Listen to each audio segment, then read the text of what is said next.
Hello, and welcome to Movies We Dig, the podcast about film, antiquity, and everything in between. I'm Colin McCormick. And I'm Elijah Fleming. And I'm Christie Vogler. Woo! Yes, we are joined here again today by Dr. Christie Vogler, our Green Ranger, controlled by Rita Repulsa.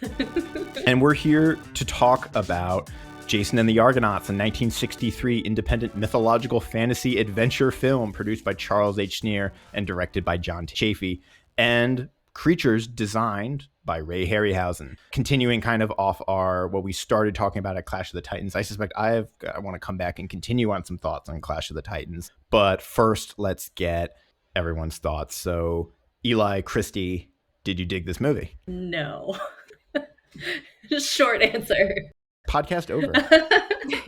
Done. I feel like this movie ended so abruptly, and I feel like there were parts of it that could have really been shortened down to sort of give a more holistic narrative. Like maybe in a broader sense, I think that every story about Jason and the Argonauts should just be called Medea, and she was in the movie for 30 minutes and did nothing. So I was just disappointed, I guess. Yeah, this is someone who named her golden retriever Medea. Which is the least Medea of dogs. She is a golden retriever. She is not bloodthirsty. So she got demoted to Dia because she can't live up to the full name. Yep. But that goes to show like how much I love Medea as a character, and how I will say I liked this better than Clash of the Titans. Partly because I think what we talked on last week, where it felt that Perseus literally is doing nothing of his own volition. Like Jason's like, I have a dream and I shall achieve it. And all right, I got duped, but we're on this adventure now, so let's go. And so I did appreciate that. Like it felt more intentional in the adventure at the very least. So I liked it better. But as Elijah said, it's like there's not enough Medea, and It's really not. There really needs to be a lot more Medea as far as I'm concerned. Yeah, I think this is good because I will go on as much to say I actually do dig this movie, although I absolutely commiserate with the absence of Medea, and particularly the choices they made vis-a-vis Jason and Medea, because there's a very particular, maybe even inversion of these characters from what we get, particularly in classical literature. But yeah, I like this. I think I agree with the general consensus that this is probably the best Harryhausen film, I would say. I think it has the most sort of developed script and plot, and to a lesser extent acting. But this is also a movie that I have like weird sort of lapses with, because like I don't even know if or when because I feel like I had seen this movie before, although I couldn't really tell you when. I feel like I've always have seen this movie, although the other night when I sat down to watch it was maybe one or two times I've actually really like sat down and watched it beginning to end. I don't know if either of you, when you saw it for the first time, if this was a repeat or a first time viewing. That movie class again. So Sword and Sandals film class, women college. I think we watched this before because I think we were going in chronological order. So we had just watched Cleopatra more or less, and then we were getting into these, taking us to Clash of the Titans. So, which is for me why I had the memory. I could have sworn the skeletons were in the Clash of the Titans and not this one. I will say that in terms of the monsters for this movie, they make a lot more sense in my head than some of the creatures that got included in Clash of the Titans. Like Clash of the Titans had maybe too many monsters without anything to tie it to mythology, really. Calibos being one of the big ones, even though that was a fun addition. Versus like the skeletons, that was like cool and was really hard work, but it was being tied to the actual myth of the dragon sewn teeth men. So it's like, okay, that works. That is just one way to imagine them. So yeah, I agree. I did really like the monsters, actually. I loved Colin's background right now is Talos, the big bronze guy. I thought that fight was really cool, especially him like picking up the boat, and that was really dramatic. And so yeah, I feel like the effects almost worked better in this one than in Clash of the Titans. But this was the first time I had ever seen this movie. This was the first time I had ever seen Clash of the Titans. And I feel like there's so much potential. And this is something that I can come back to when we talk about plot, that I just wanted more. I wanted so much more from it. Yeah, Leo, can you not? He's rubbing his face all over the monitor, and being a bit of a nuisance. Hello, handsome. Are you going to attack Talos for us? Yes. Get the big scary monster. I'm recording all this on Zoom too, so I can get these pictures to put on Twitter. This is the matchup I want, actually. Yes. Giant cat versus giant monster.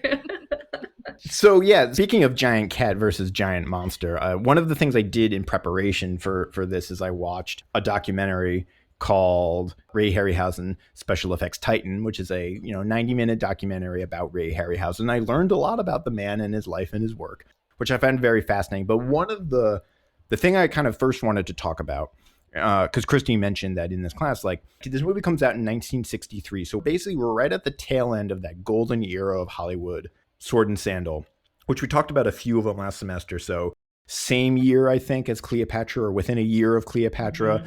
Couple years after Spartacus, Ben-Hur, Quo Vadis a little bit before, but there's this whole slew, and all of those themselves are coming off of, no exaggeration, like 100 Italian peplum films, these sort of sword and sandal Italian about Hercules and Goliath and all these like sort of classical and biblical stories. It was this whole industry. And this I think more fits into that sort of time and place, although at the same time, this movie stands out apart from them because it's a bit different from the rest of them, whether those are kind of very high drama historical period pieces. This one is kind of more, it's got one foot in that zone, but also another foot in the like creature feature film, which is where Harryhausen really sort of cuts his teeth. Like he got the inspiration to enter the movie business after he saw King Kong in 1933 or something like that. He was 13. He was born in like the 20s, and he died in 2013. Wow. Which is just kind of crazy to think about. Yeah. So he saw King Kong when he was like 13, and he was like, this is amazing. And then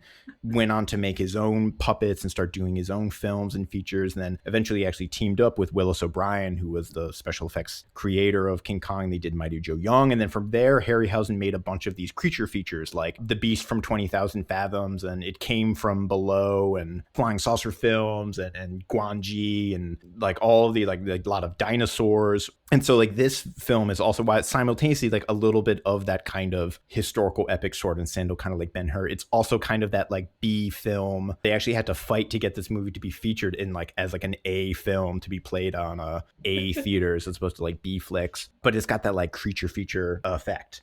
Where was I going with this thought?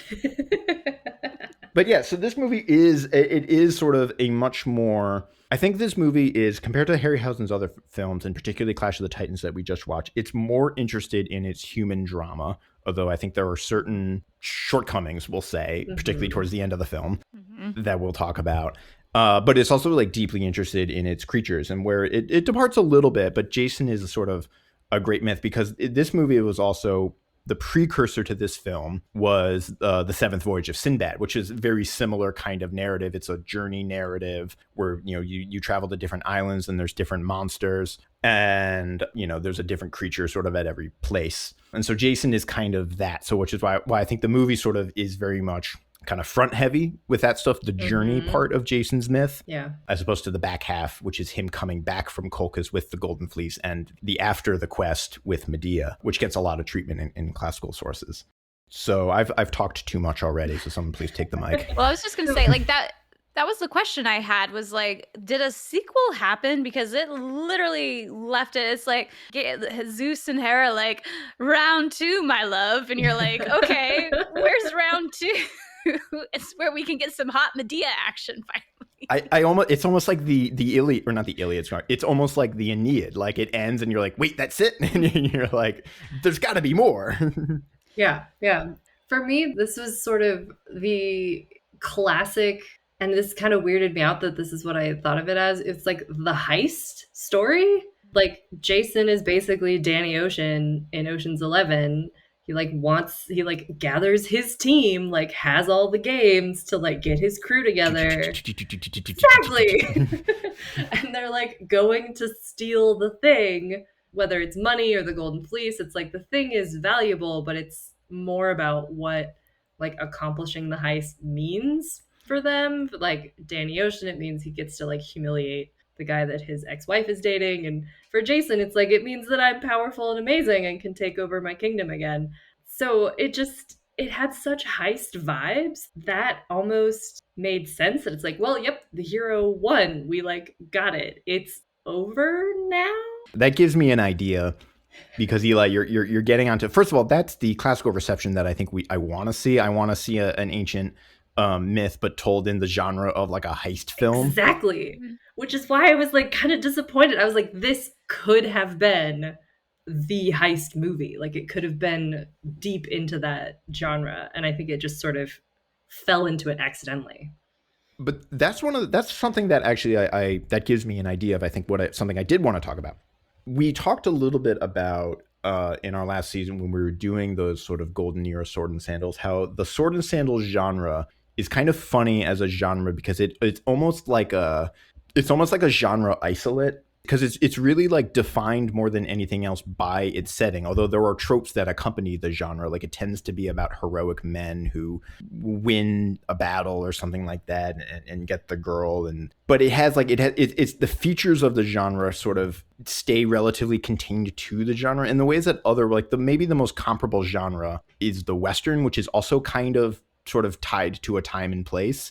And maybe you could also say like a Regency period, like a Jane Austen kind of stuff, like what's also, but even the Western and the Regency stuff can get ported out, or like there's genre crossing. You'll see a little bit more than I feel like you see with Sword and Sandals, where you could get like, you can have Westerns that are also sci-fis, right? Or Regencies that, Pride and Prejudice and zombies, like that's what I was yeah. Pride and Prejudice and zombies, that's like a great example of a genre blending. But this is like Eli mentioning of like the idea of doing like a mythologically based heist film is something like we don't really see all that much unless you play D&D with me.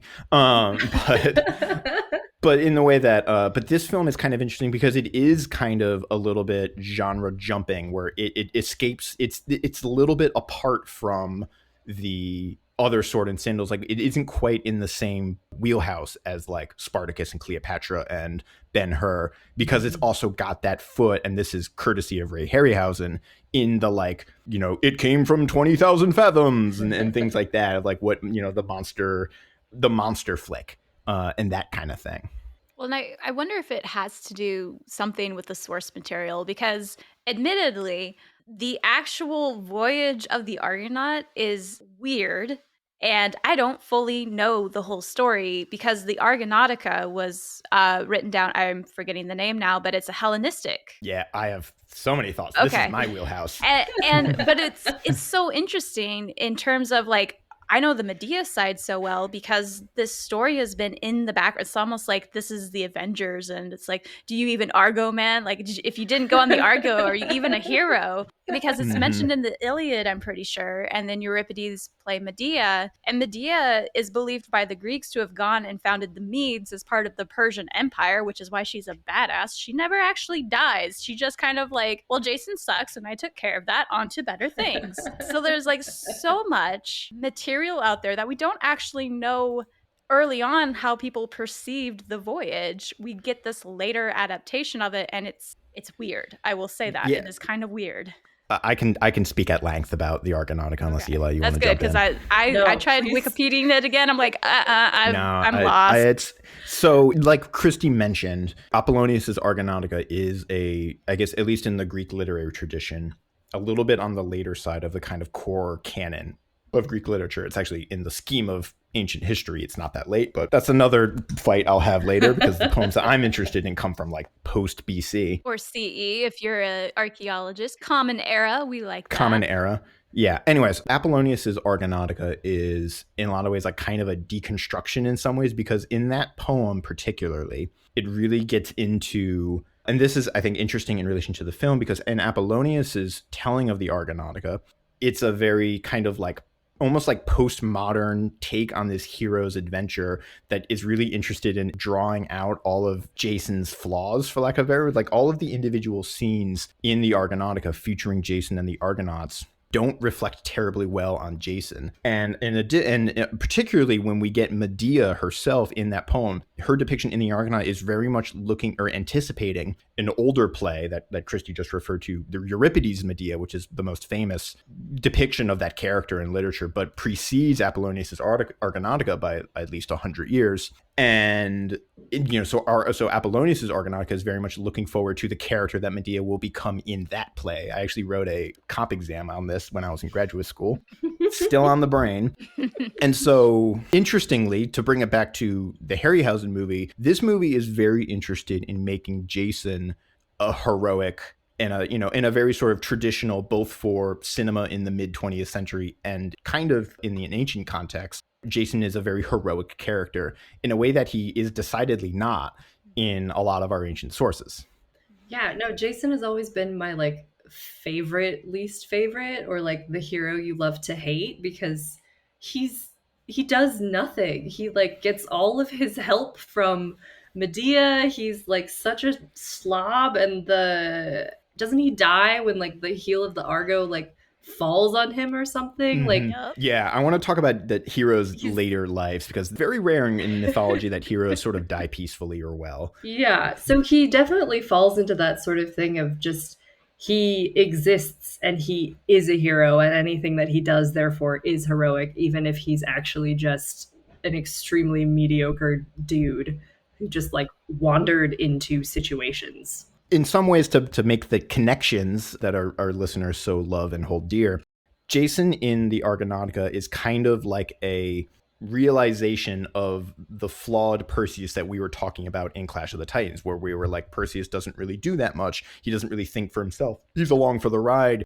Bubo and Thallo and the gods kind of do everything for him. And the Argonautica, Apollonius's Argonautica, really kind of brings that to light, because to give listeners a sense, if they're not familiar with a 3rd century poem, the sort of individual scenes that Jason does is he goes to the Isle of Lemnos, where it's ruled by all women, and Jason basically seduces their queen, or he falls in love with the queen, or him and the queen shack up, and then eventually I think it's Hercules or Heracles has to be like, guys, we got to get back to the quest. And so all the Argonauts and Jason have to leave the Lemnian women. There's an event where they land at a sort of friendly kingdom who treat them, and then they get turned around in the night and they land back at this kingdom, and then the kingdom thinks that they're enemies and they get into a fight, and Jason kills their king.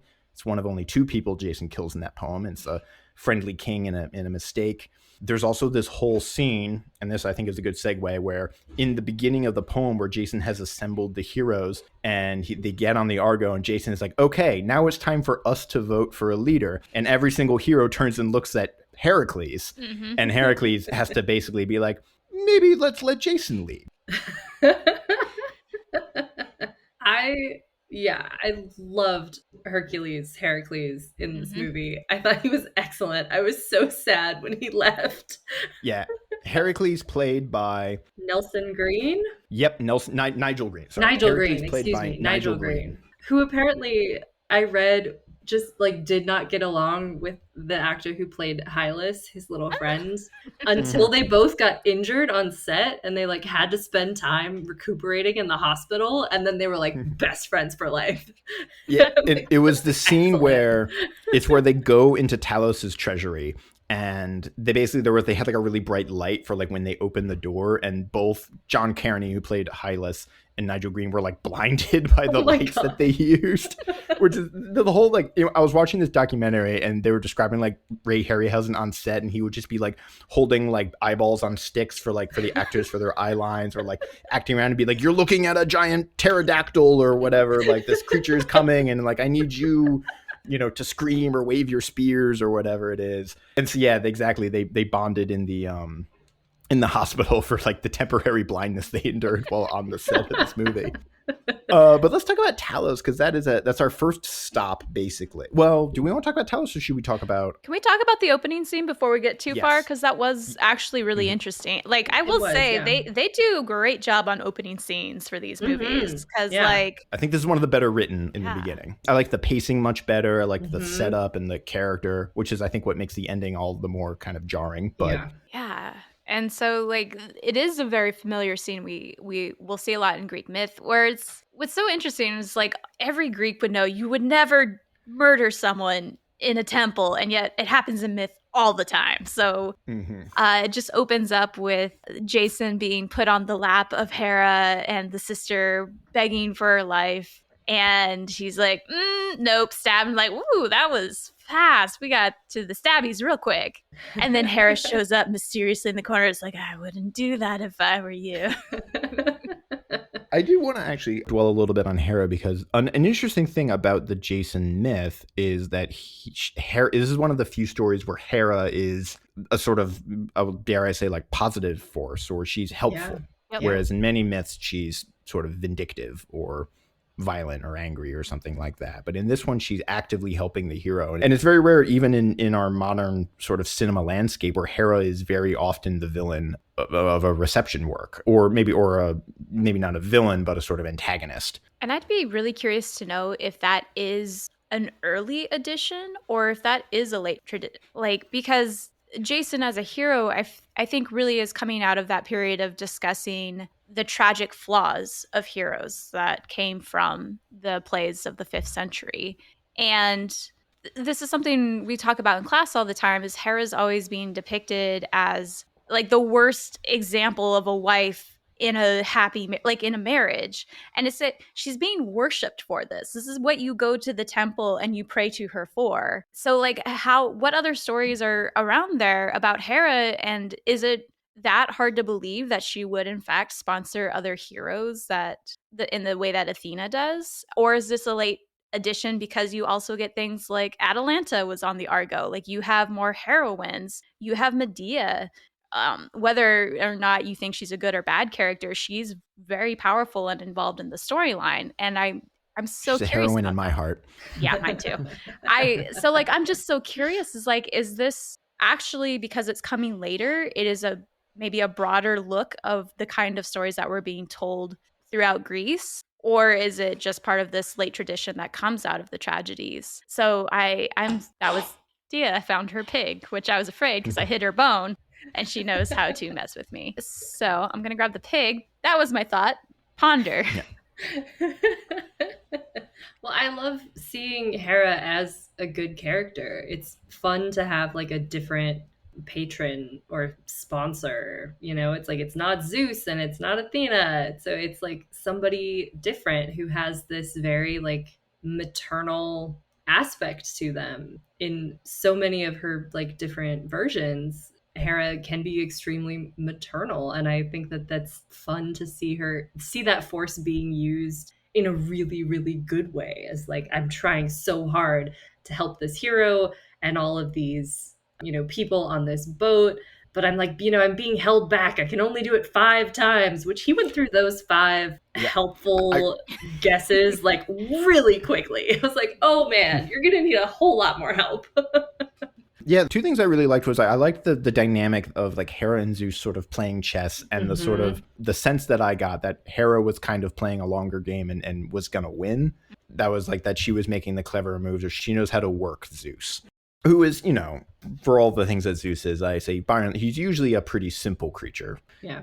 Usually. But I did really like that conceit of Hera being like, I can only help you 5 times. Although to Eli's thing, I think that would have been in a different screenplay or a modern adaptation, I would have maybe kept that version of like, you only get 5 times the help. And then that creates a tension of like, do I use my wish on this? And because I really like that because it sets up rules, it sets up stakes for the narrative, for the audience who knows like, if Jason's going to use a wish, they're like, should he use that? Or later, maybe he uses one sort of poorly, or later on he's in a situation where he should have used one, or there would have been a perfect opportunity to use one, but he's out of wishes, for lack of a better word. Yeah. Well, they kind of did that by like, oh, I pushed the one guy in the water for you, so that counts apparently. Because when Jason found out, he was down to 4. He's like, I don't think that's fair, but okay.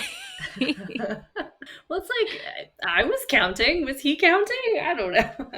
Well, but again, to some of I really liked Hera and Zeus because there was that clever, there's things you want to know. And it's like, first this, and the second this. And Zeus is like, that's 2 questions. She's like, yes, and I'll answer only 1.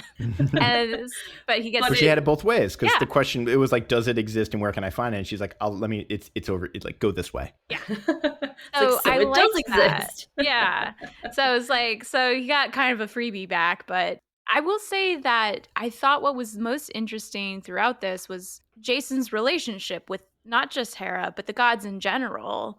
And it was being reflective, I think, about philosophers of the time, of really just thinking about how much of their world is shaped by supernatural forces versus this more like new rational approach and trying to find natural causes and things like that. So I thought that was really interesting. And they were hinting at it that like at some point in time, the gods aren't going to be necessary in these stories anymore. Yeah. I wanted to ask about that because I also made a note of that. The two things of one is the atheism that Jason expresses compared to, say, Perseus 20 years later, who just sort of goes along in stride without, he just sort of takes everything in stride. But Jason is originally pretty antagonistic to the gods, where he's like, we don't need the gods. And then at some point, I think Zeus, that speech, Christie, you were saying, where Zeus alludes to an era where people aren't going to need the gods. And I wanted to know your thoughts on that reading. Well, one, I wanted to know your thoughts on sort of Jason's atheism, and then two, on that reading, because I had a thought about that reading and I wanted to run it by you two.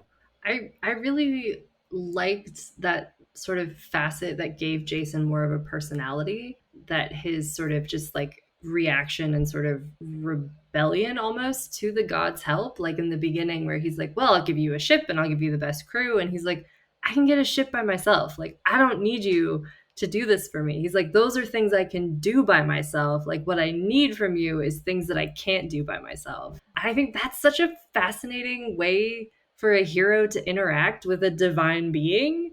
And I think it shows so much of his ambition or, like goals or personality that we did not get in Perseus at all, as you guys have said. And so I think it definitely gave Jason more of a character, but I feel like it doesn't like get to the end. It doesn't really go anywhere because we don't get to the end of the story. Yeah, and I was thinking back to myths in general, and Homer's Iliad and Odyssey, the gods are interfering left and right, like all the time. But the later you get, they really kind of only throw out a freebie here and there. And there really does seem to be this move away from like Athena flies down, stops Achilles from making an unwise decision by stabbing Agamemnon, which I argue would have been a wise decision in that moment. Great.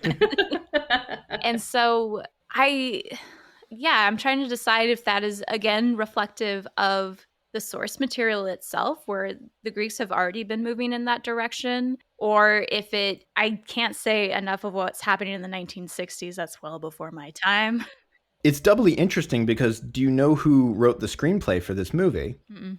It is our friend Beverly Cross, Alan Beverly Cross, who wrote the screenplay for Clash of the Titans, same screenwriter. Mm-hmm. And it's very interesting that there are these themes in this 1963 movie that are sort of interesting for a couple reasons, but one, because they're not present in the 1981 Clash of the Titans, but they are present in the 2010 Clash of the Titans, where there is this narrative of Perseus being like, I hate the gods, I don't want their gifts, I don't want their help, although I think in that movie it equally is sort of not satisfying because that movie kind of changes its mind part of the way through the movie and inexplicably, which we talked about already, where that movie kind of never really follows through on that idea. Probably because it's at conflict with itself, where it wants to have a sort of big triumphant ending, but like that doesn't necessarily jive with like telling Zeus to thumb it. Yeah. So, and what are you going to do? So it's like unsatisfying in that film, I think, even more so. Mm-hmm. But the thought I wanted to pick your brains on was about how Zeus kind of alludes to like one day people aren't going to need us anymore, and by us I sort of read that as like Greek paganism. And I was like, is this a foreshadowing, is this a kind of Christian determinism that we talked about in the other sword and sandal films that kind of are like inevitably the new hot truth that is Mr. JC is gonna sweep the land? I'm talking about it like it's Beatles mania.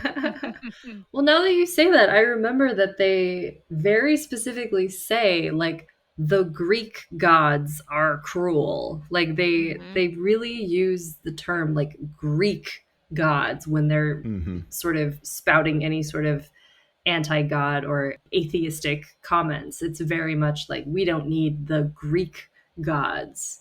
Yeah, that's the worship of a bygone era where men were, primitive. Yeah, so that's interesting, and I did not catch that. I mean, I heard it, but I didn't connect it to any sort of that like Christian determinism, which it probably is, truthfully. Yeah. I wonder if there's an element too of just the difficulty of like Greek gods are anthropomorphic gods, but trying to get a sense of what a god is compared to a mortal has always been really hard to pull off, especially in live action form, because in this film it's like they appear and a magical harp plays, like almost how you would an angel, and people struggle with that too. And so you can look at Troy, for example, like that was a really interesting decision where it's like you had gods left and right interfering. They're like, nope, we're going to remove them completely, but treat them like an actual religious belief that is influencing people's actions, but it is just actions based on a belief, not on actuals interfering with the action. And that's why I like the animation, because it's a lot easier to like, all right, we've got harps, we've got accents, we've got people looking bigger and smaller than other people. What else can we do to just put them all in gold? Yeah, it is a trick. And I think this is one of those things where it like, this actually,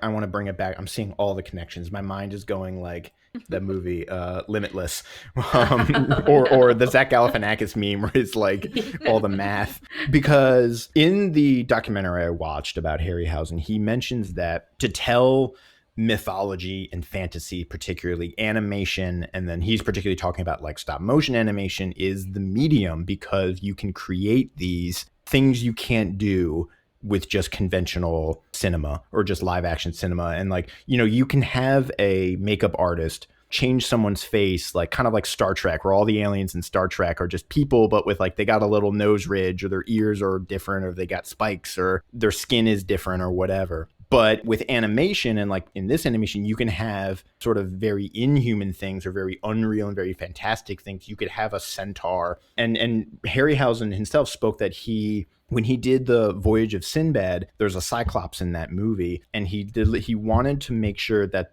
he made the Cyclops sort of as non-human as possible, where like he gives it goat legs and 3 fingers and things like that. So that way, because that way people are absolutely sure that like this isn't just a guy in a suit, like in the Godzilla movies or something like that. Like, and there are older Hollywood movies that did this too, where the monster was just a dude in a suit. And it's like, no, it's not a dude in a suit. Like, it's something else. And that's what's so amazing. And that lends itself to that fantasy. And I think this is why we talked about why he gives Medusa the snaky body, because it's like, we don't have to have a person. We can make it as a non-person as we want. And so fantasy, and Harryhausen talks sort of like that, like animation is the medium for fantasy and mythology and things like that. And I think even today, like sort of 2D animation or even 3D animation is really kind of maybe the best medium for these kinds of stories, because you can just have the things there and you can sort of accept it as a viewer and just be like, yeah, of course there would be a two-headed dog, or a snake woman, or a giant bronze man, or whatever.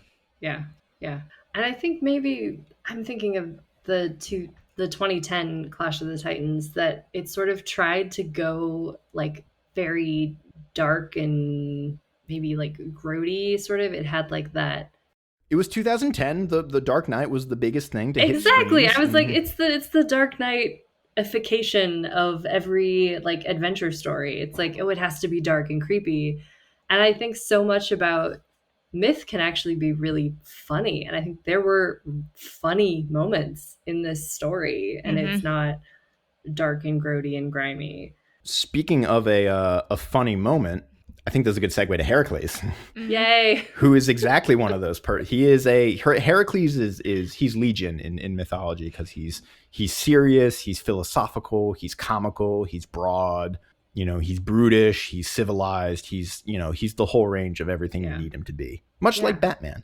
Exactly. You could do whatever you want with Heracles or Hercules, or however you want to talk about him. He can be anywhere, he can do anything.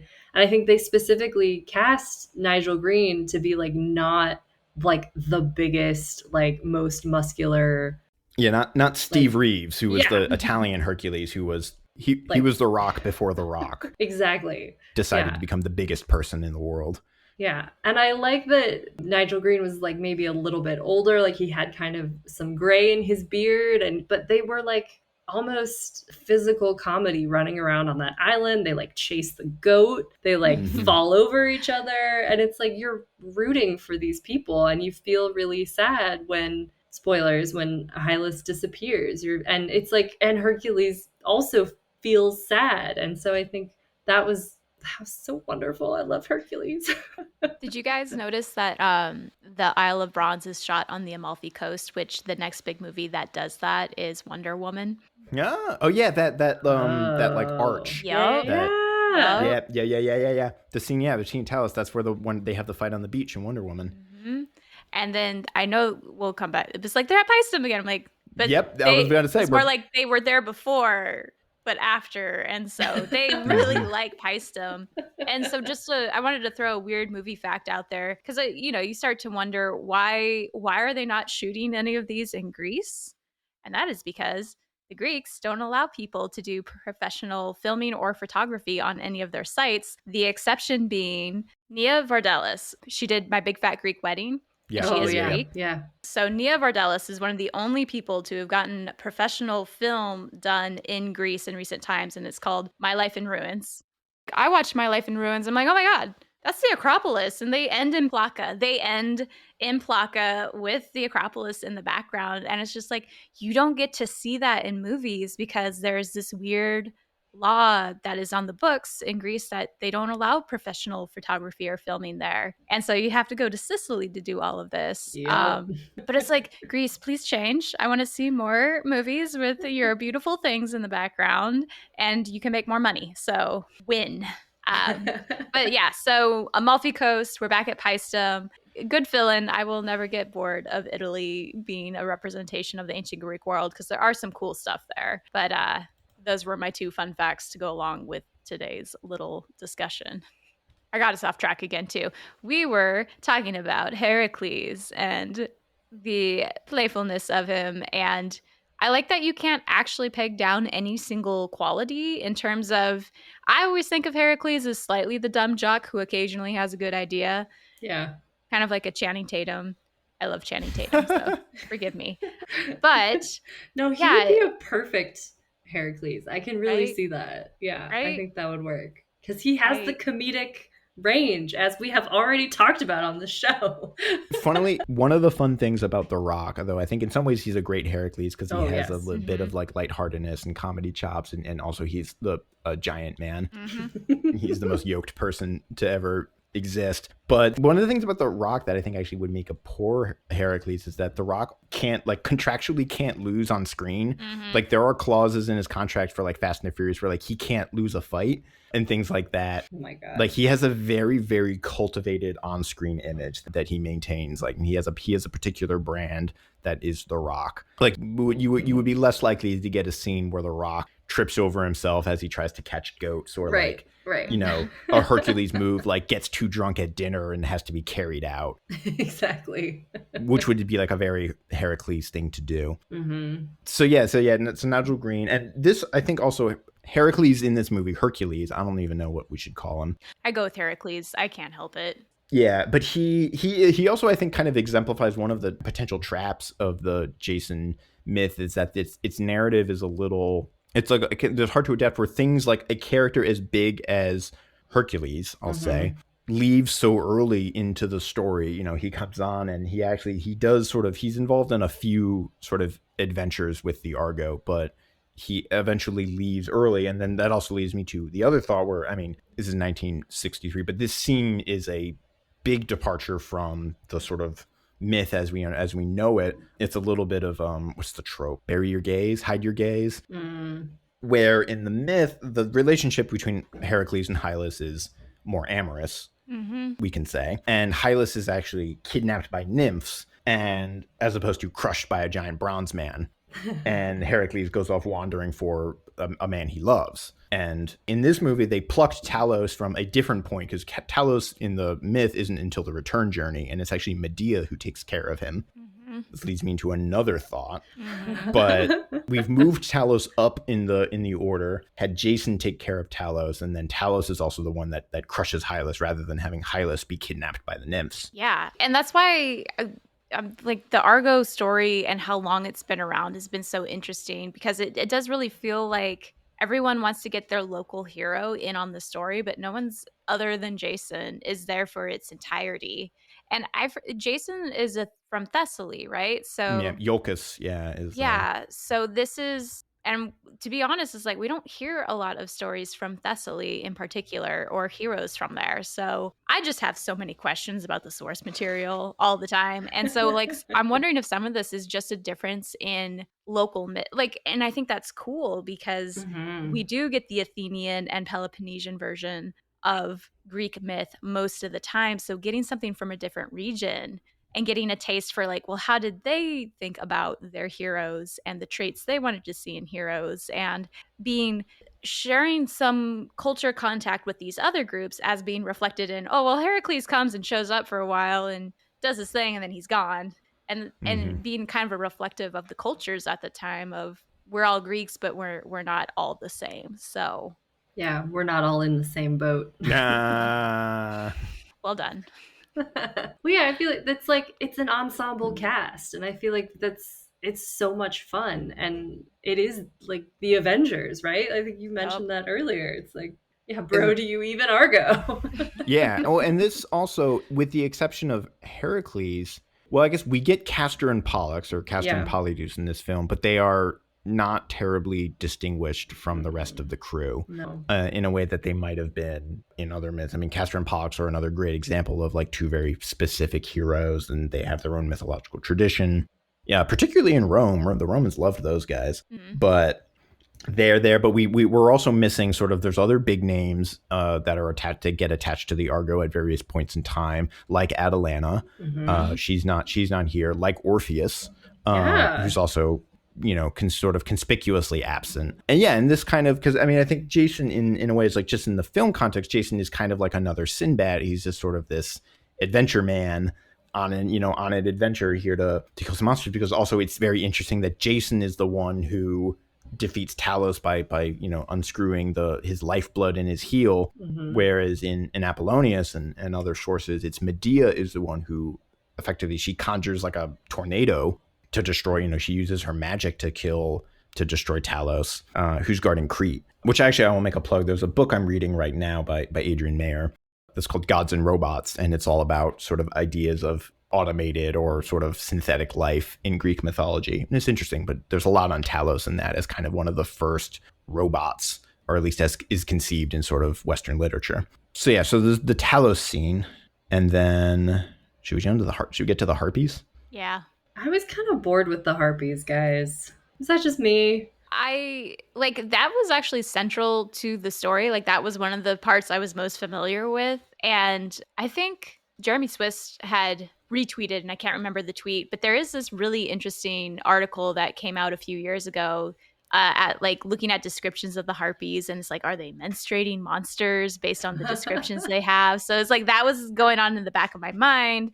And then the other thing going on was my favorite part was them capturing the Harpies because they're on top of the temple at Paestum. I'm like, that part was cool. The actual fight. I would say I can't believe they were allowed to do that. I know. I was like, what's going on in Italy? Like that's when the lead archaeologists, and they're like, yeah, we can do that, because sure. I know students who have been on top of the Parthenon on the Acropolis, so like it's a thing that archaeologists get away with sometimes. So yeah, somebody had a friend. I've been like behind the guardrails, but I've never been on top of one of the temples. Well, they would have had to like put a ladder up to get them up there. Like there's no way for them to climb. And that, I think that's the Temple of Hera 1. I think in Clash. Did you go back and I did. I went back and looked because it's burned into my brain. But no, yeah. The Temple of Hera, the first one, the older one from the 5th century, has less of the pediment remaining, and so they could actually stand on that sort of space all the way around. But oh my god, that was wild. Yeah, I was having fun. It's like, that's life goals right there. I just want to climb on top of a giant temple. I don't even know which one, just any of them. I think that would be really fun. And then, but it's like a whole scene of like, we're going to capture the Harpies. I'm like, this is a brilliant use of like an actual space for making this part of the movie really exciting. Also a solution, because I would say among the other conspicuous absences are Colin's personal favorite members of the Argo, who are the Boreads, who are the sons of Boreas, the North Wind, and they're these two twins, Zeus and Calais. They just chase after the Harpies because they're winged, and they free Phineus from the Harpies. Although this was, I think, this was an instance of the hero actually being clever. We kind of joked about how Perseus is supposed to be a clever hero, but the jury's out on how clever he is. But Jason actually comes up with like a pretty good plan. A huge net also. Huge net. I was just like looking farther down the story. I was just like, I know where we're supposed to end up. And it was like, we're taking so much time with these Harpies that I just kind of got tired of it. I don't know. I'm feeling like I'm a stick in the mud here, and you guys love the Harpies. Why do you hate monsters and movies and people who like things? Well, and like the whole reason we have to go here is like, well, first it's in the Argonautica, so that's why we have to go here. Sure, but the device in the movie is like, we've already used up all of the wishes to Hera already. And so now we need an alternative. It's like, you haven't even gotten to Colchis yet. Right? And like, things are going to go wrong. We haven't commented it yet, but like, I personally love the moment where like there's some guys, they're rowing on the boat and they see Jason having a conversation with the Hera head, yeah. and they're like, guys, I think he's crazy. We didn't even talk about the Hera figurine that actually creeped me out a little bit. I didn't like it. Oh, I didn't like it. I didn't like that its eyelids moved. I didn't like that it was so big. That it has to whisper to you your secrets to get you. No. It's like, no wonder Jason looks so crazy to everyone else right now. Just speaking of Jason, I want to get this fun fact out there before we forget it, but that's not it. So he's played by Todd Armstrong, but that's not Todd Armstrong's voice, or Todd Armstrong is an American actor. And he's dubbed over by Tim Turner, who was a pretty well-known actor on like BBC Radio and among other things. Same with Nancy Kovacs, who played Medea, where they were dubbed over by British voice actors. That's so weird to me. It's like, this person is speaking the same language. Like, what, we're dubbing over them for voice recognition? I don't know what Todd Armstrong's voice sounds like, and it's not an unusual practice in Hollywood. I know that a lot of movies would do that that had songs in it as well. So like, in terms of singing, that's not a weird thing. Singing's one thing. The singing makes sense to me. Like in My Fair Lady, like the what's her name? Eliza Doolittle. Yes, Audrey Hepburn and Eliza Doolittle. Thank you for giving me both the character and the actress. You guys are fantastic. Like, she doesn't sing those songs. She's dubbed for her singing voice, but like that makes more sense to me than just all of the things that come out of your mouth are going to be spoken by somebody else. It kind of speaks to this convention that's still going on of, how do we render because obviously when we depict the ancient world, they're not speaking, Attic Greek or classical Latin or whatever. And so how do we render their accents? And the default is to usually go with some kind of like British or faux British accent. And I think that just speaks volumes to like sort of current sort of linguistic and social constructions of identity and status and culture. And, when you want to add like a sort of air of, I think maybe like a little bit of distance and sophistication, British is the accent to go to. Like you would never see a Sword and Sandal where somebody comes in and is like, howdy, y'all. I think Australian would have been fun. Get an Australian accent in there for Heracles. I don't know why that works for me, but it does. Ooh, that does. I see that. So in the 2004 Oliver Stone Alexander, so Colin Farrell, he just has an Irish accent, and then it sort of seems like they cast around him, and then Val Kilmer does like a weird Irish accent. Angelina Jolie is doing something else entirely. And, and there maybe is something to, like, I think Daniel Mendelsohn wrote, like, maybe it's the idea that, like, I think because, like, Aristotle is Christopher Plummer, and if, like, the Athenians have, like, a posh accent or something, then the Macedonians might have, like, an Irish or a Scottish brogue or something going on, like, to map on, more or less, like, those sort of accent schema. But yeah, I think this kind of just speaks to this cultural linguistic sort of ideas about, like, what certain people should sound like. Yeah. Someday we might actually get a Greek actor to play a Greek hero. Who knows? Well, we get in Blood of Zeus. We got there's a bunch of Greek actors. Right. It's like voice actors. I think that's much more acceptable. But in terms of, have you played the Assassin's Creed Odyssey? That one. I have not played it. I've watched some Twitches of it. They have modern Greek accents. For the most part, and because they say things like Herodotus, they call them Erodotus and things like that. I love that. There are some other ones that I'm trying to remember. Alcibiades and things like that. Oh, my boy. I never learned to say Thessalonica because I learned modern Greek while I was studying abroad there, and so it's like it's Thessaloniki. You don't. What is Thessalonica? That is not a thing. Epidavros, things like that, or like we would say Epidaurus. Oh, I love it. That's fun. No, I mean, I feel like I like the intentionality behind sort of trying to depict the way that somebody speaks in a certain way, but I just find it so a sign of the times, I guess, for the 60s and dubbing people. But I would love to also have a story where two main characters can't communicate. I feel like this is something I've brought up before. It's like, did all of these people speak the same language? It's like she's talking to Medea is talking to Jason, is like, well, you're from Thessaly. That's the other side of the world. It's like, how are you both speaking the same language if you live on the other side of the world? Yeah, because I think that would be a really fun and realistic challenge for main characters to overcome, is how to communicate with each other. I wonder if that's a reflection of the fact that films are produced in Hollywood and we have this strange idea that English is the only language spoken in this country. Because in my class today, we were just wrapping up the Spanish conquest led by Cortez, and there's this amazing Amazon Prime show that I can't even watch in the US. It's only released in Mexico and Spain. So I'm not going to say what I had to do, but I got a hold of the first episode. No. You can say that you blackmailed Jeff Bezos and held him at knife point. I don't know what I have over him, but apparently I pulled it off. But free tickets on a Blue Horizon or whatever the hell his spaceship is called. But what was so amazing about this show called Hernan is that the Spaniards are speaking Spanish.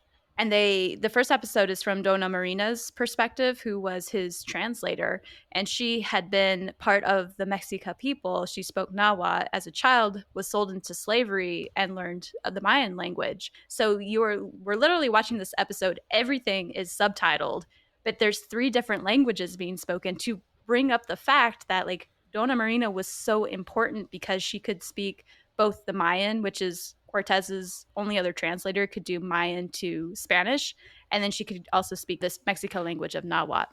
And like 3 completely different languages in one episode, sounding amazing. And I'm sitting here like, I read subtitles all the time. This is no problem for me. And I'm realizing that I'm looking at some of my students is like, you don't watch old foreign films, nor do you watch anime, do you? So practice. Dorks. It's great. But like it can be done. Like I thought it was amazing how they showed that body language can communicate ideas when language is a barrier to some extent, and like how important it is to navigate between languages. So to Elijah's point that like, why can't we show that in these stories that we're telling? I think we could. You're just not going to have as big an audience for it, unfortunately. Yeah. In my Heist movie, there will be various languages. Yes. But this is a thing that even we ask questions about in ancient sources, because particularly in a lot of things, but like in the Iliad, for example, the Trojans and the Greeks are not terribly differentiated from one another in terms of like their customs, or there's not really any mention of them having particularly different cultures or languages or anything like that. Although in later depictions and art, like the Trojans are very much sort of associated with Persians who would have spoken a different language than the Greeks, or like in Caesar's commentaries, for example, there's not a lot of mention of like translators or things like that. Like German kings and chieftains or Gallic chieftains will come up to Caesar and just speak in Latin and like have like Latin idioms and like refer to things in like ways that a Roman would, and like sort of Latin turns of phrase. Like there is very much, and we could call this, interpretatio Romana or something like, or interpretatio Graeca to like get fancy with our terminology, but just kind of like funneling everything through the particular lens of that one respective culture. I mean, this is interpretatio, although this isn't actually a Hollywood film, but interpretatio Harryhausen. Yeah, Harryhausen. That's good. Interpretatio Harryhausen. Yeah. Well, yeah, I mean, I guess it's also extremely reflective of just the 60s and the time that it's in, where I feel like, every sort of piece of media is very reflective and narrowed down to the American version, or the Americo-English, what's the word? Well, Patois.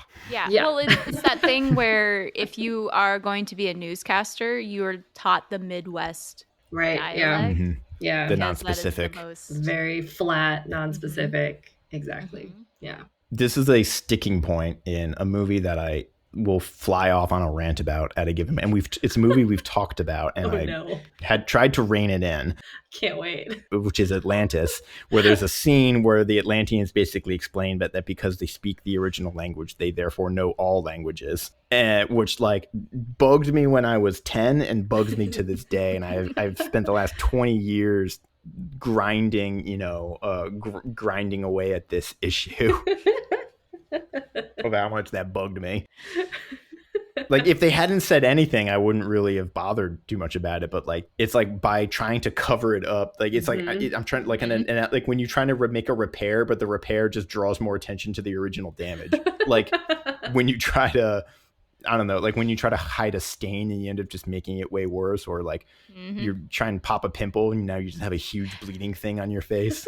Yeah, I think it's one of those things that we always want to believe we can understand what is being said to us. Like, I know I've had dreams where I'm like, oh, Italian is being spoken and I understand it perfectly. And I'm like, that's not my lived experience, but boy, can I believe it. I also believe I can breathe underwater when I dream. So like, I've definitely had swimming underwater and I'm like, oh good, it's convenient, I can breathe water.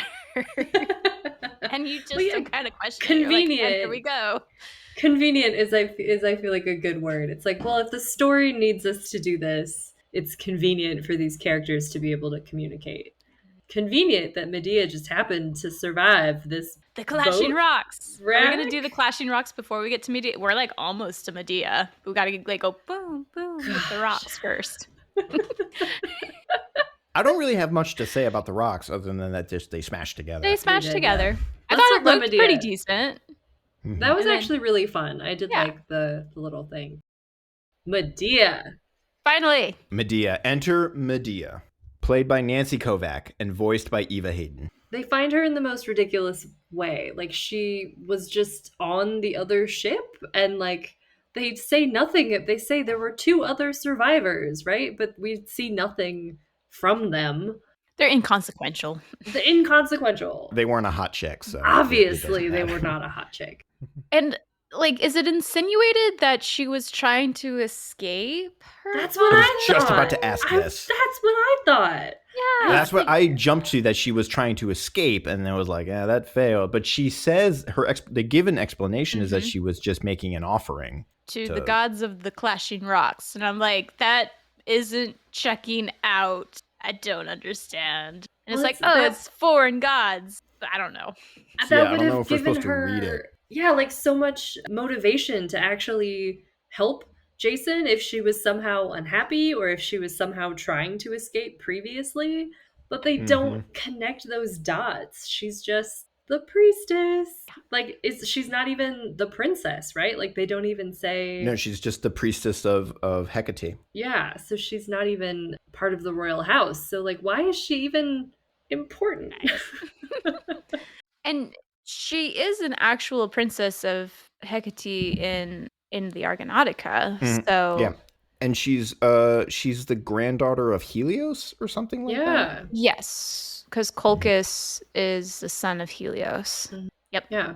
So she's like a major figure in their city, but she just seems to be like standing on the sidelines. This movie also had another sort of feature of the sword and sandal genre that I'd forgotten. And I was like, I'm glad that later movies sort of left this behind, but I was like, oh yes, the dancing girls in the palace. Yeah. They even had them earlier in the camp. They were like just randomly like dancing girls on the ground. I was like, what is happening? Peleus's court not even his court, his camp just has like dancers doing their thing. What a weird gig that must be. Bizarre. I guess pottery would suggest maybe. I don't know. But like, I don't know. It was just like, what are we doing? It's like midday. We're all just like sitting around outside watching people dance. What? And at Colchis, it was like actual, like that was ballet. Yeah. Like that was some legit dancing happening. I'm like, okay, do we have a deal with just the local ballet company? And we're like, I mean, let's do it. It's a hallmark of the genre. I mean, you'll see it in Quo Vadis, you see it in Ben-Hur. I mean, you see it in all of the Spartacus. Yeah. Funny Thing Happened on the Way to the Forum does it too. Just like, you know, and it's in a funny way, hopefully. yeah. And I mean, the other thing that kind of bums me out about it is like, it's the only time you ever see actors of color in the movie. Yeah. Yeah. But, well, and it serves no purpose. Like, they're not trying to. No, it's to titillate. That's that's the entire thing. I feel like that's Medea's entire character in this movie, is just to look pretty. She does almost no sorcery. So like in the Argonautica, she's like a very accomplished. I don't know. She's more magician. Magician. Like witch is sort of a bad word to use. Like, you don't want to really be called a witch, but she practices. Yeah, sorceress. She practices magic. She is really good at it, and she doesn't do anything in the movie. I was waiting for her to like bring up something awesome, and she just stands there. And this was also a good opportunity to like have a little more fun with the gods too, because in the Argonautica, and it's like I was blinking for a moment. It's like, is she struck by an arrow from Eros? I'm like, no, she's just struck by an arrow to show that the golden fleece is magical and heal you.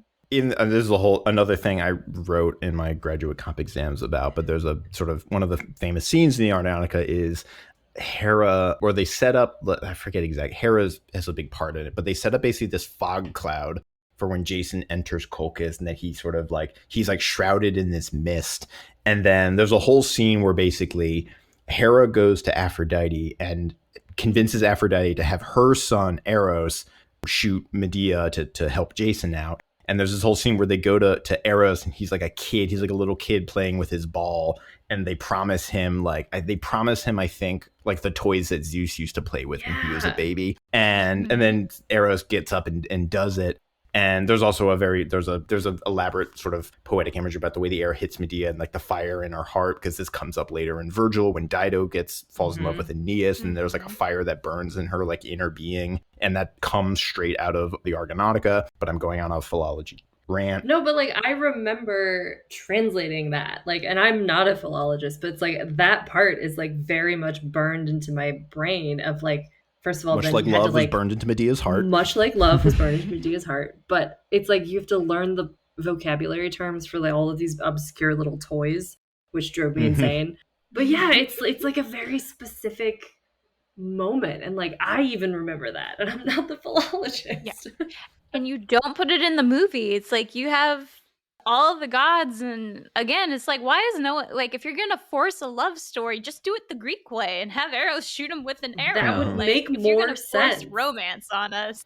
Yeah. Someone better get shot by an arrow, and it better be a metaphorical sets fire to your heart arrow, not a legit arrow that needs to be healed. Yeah. Well, because it just seems like everybody turns on a dime. Like Medea and Jason exchange some like lingering looks, and then suddenly she's like, I'm gonna betray everyone I know for you, and I met you yesterday. Yeah, she kind of looks, she's like, yeah, focus. Which again would have made sense if she was running away for some reason, which is like the weird sense you got of like, why is she on this ship? There's a weird sense I get from Colchis too, where it's set up as this sort of maybe not bad place, but there's a couple lines where Aedes basically says like, I need to defend the tree. The tree gives Colchis, or not the tree, the fleece. I defend the fleece. The fleece gives Colchis life. If somebody takes the fleece, this city will die.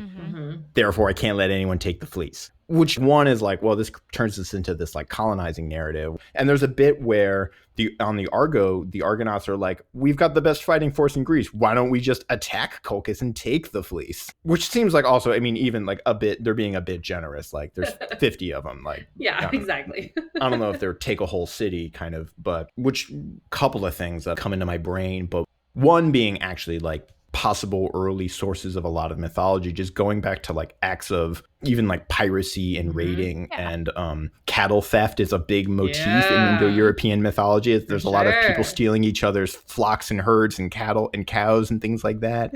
And even in ancient sources, Herodotus basically explains the whole history of conflict between the Greeks and the Persians as going, in these, he basically rationalizes a bunch of myths of just as a series of essentially bride snatchings from one side to the other, where, you know, a group of sailors were in one town and then they seized the princess, and a couple of generations, or, you know, a little bit later, some people on the other side stole a princess from the other, and then this went on, and that, you know, and he names them as, you know, Helen and Medea, and I forget who else, Io maybe, or Europa. And that's actually a very common trope in conquest stories overall, because we see this both in the Umayyad takeover of the Iberian Peninsula, and then it gets repeated in the Reconquista, of just a virginal girl, and of course Rome. Yeah. Like, this is just on a woman's honor. It's like, we have no Right. respect for women otherwise, but damn it, if you steal a virginal girl, then the day is over for you, my friend. This is the thing you were saying last week, where it's like, I care about this women's issue because I have a mother or a daughter or a wife, whatever. Like the subtext of that being, if I didn't know a woman, I wouldn't care about this or something.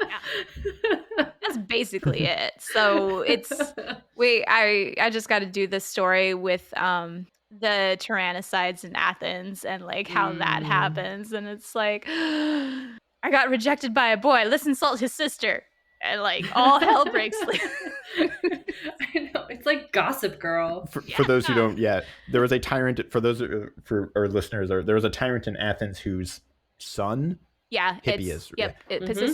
Pisistratus' son, Hippias, and Hipparchus. Hipparchus is the one who's hitting on Harmodius. Yes. It's played up as, you know, this was the event that led to the downfall of the tyranny, but the way it's kind of described in sources and the way it played out was, it was this weird love triangle that it culminated in somebody stabbing someone else at a parade, basically. At the Panathenaic Festival. It would be like if, I'm trying to think of like an example, like it would be like if a couple of years ago, Orlando Bloom punched Justin Bieber in the face at a beach in Spain, I think, because of some comments Justin Bieber made about like a mutual ex-girlfriend they both had or something.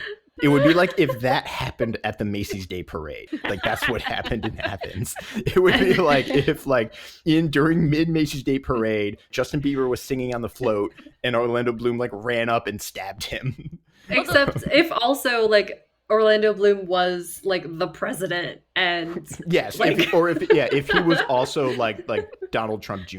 or whatever. Yeah, that's a good. And we have to add in the part that like the only reason, because they were gonna get both brothers, and then when the conspirators panicked because one guy was chatting up one of the tyrants, is like, the game has been figured out, just kill that one, and it's just like so good. XOXO.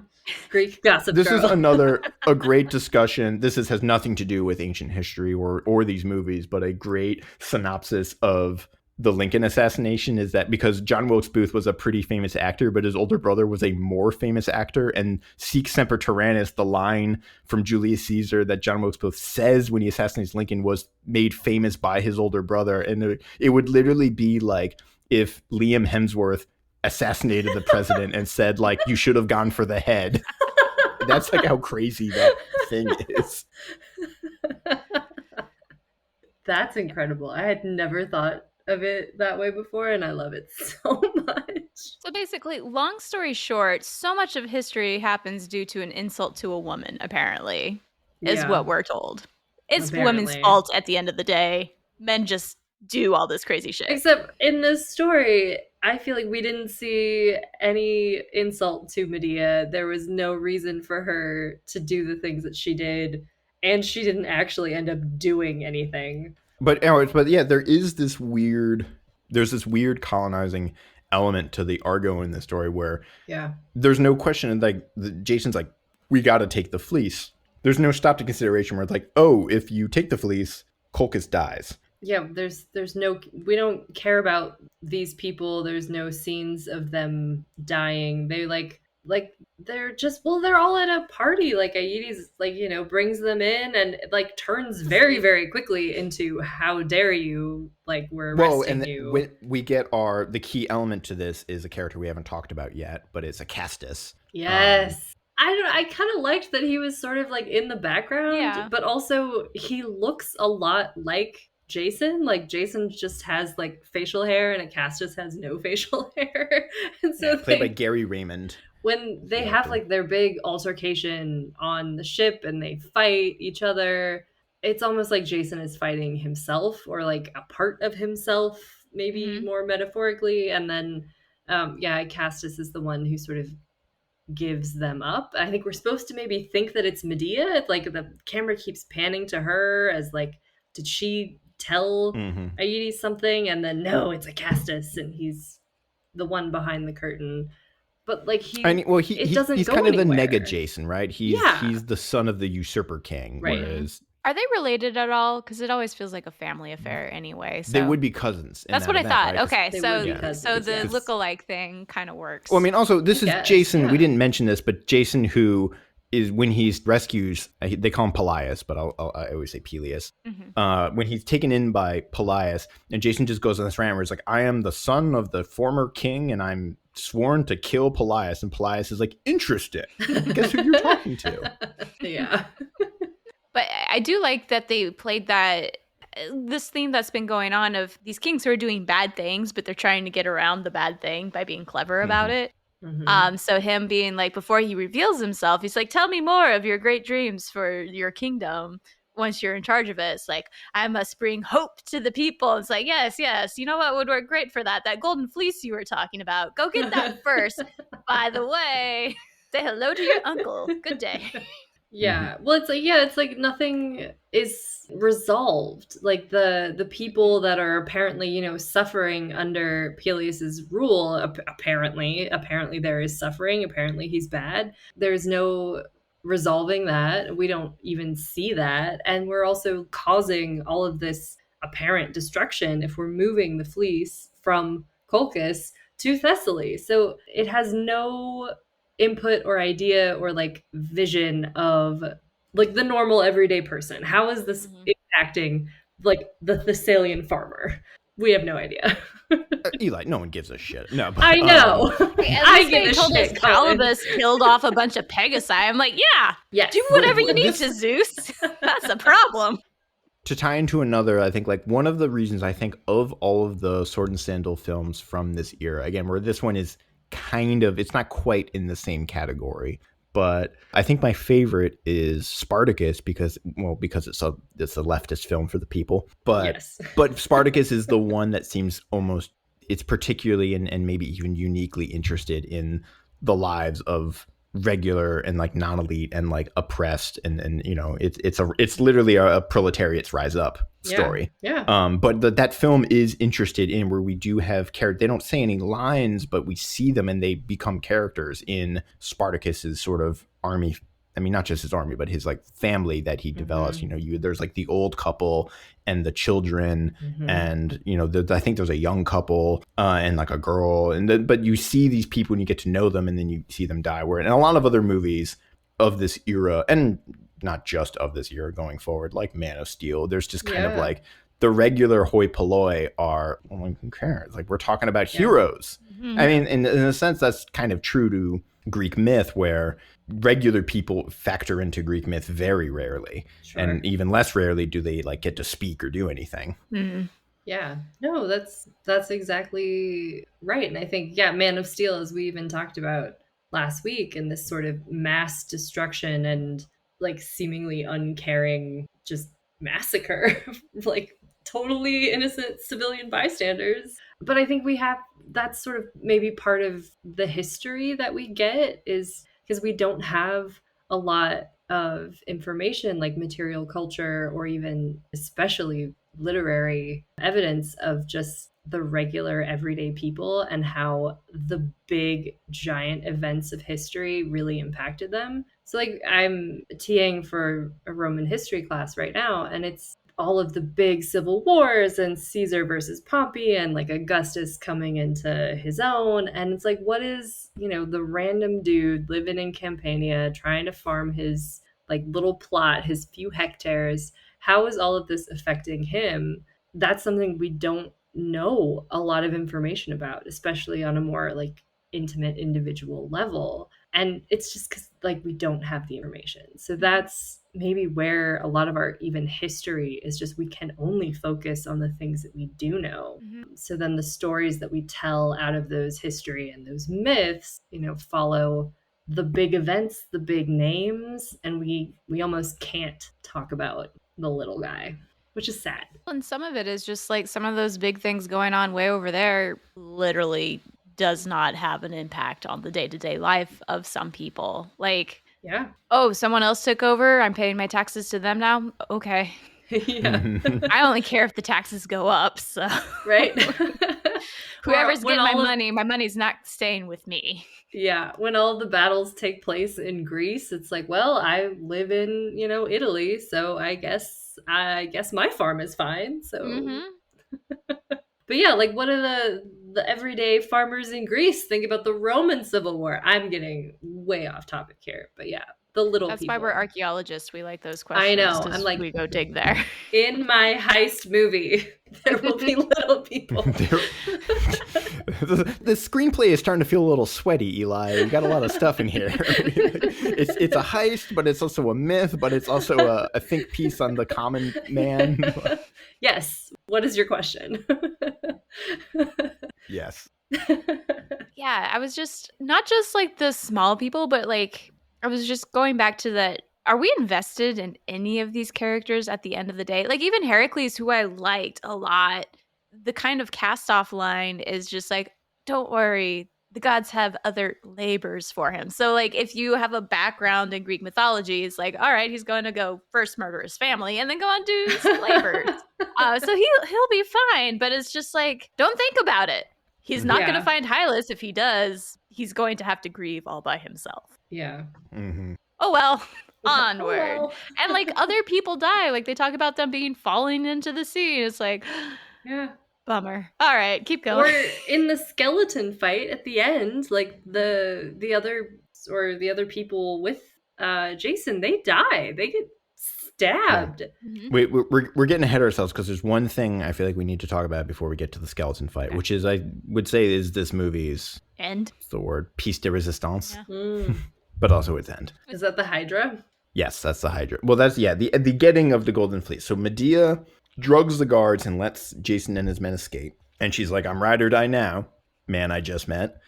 They're not even good drugs. She had good drugs. Like they stayed asleep. Mm-hmm. And like we don't even like see her doing that. They just sort of say it off I screen. thought they were all like, passed out from being drunk at the party. Right? It's like never even like very clear that it is her. It's just Aedes sort of is like, it must have been Medea then. Yeah, this movie very much, what's the word I'm looking for, like neutralizes Medea. Mm-hmm. In a way that like it actively neutralizes sort of her agency. I think perhaps to conform to tropes both of the B movie and of the Sword and Sandal, but very much cast these sort of women as, Well, and I wonder if that goes back to what we were discussing earlier of the atheism that Jason is speaking to. Medea is not connected so much to her magic, but to her role as a priestess to Hecate, who is a god of witches. And like they're really playing up the pagan, and they're making this as like, even if the other Greeks is like, who's that? You know who the F that is. Like, come on. I have not heard of this goddess. Yes, you have. Don't. Mm-hmm. So they're making Medea foreign, her goddess foreign and witchy and very separate from the gods up on Olympus, who are very white. And all of this. Yeah, well, the statue of Hecate has 3 dog heads, which is a bit of a... Yeah.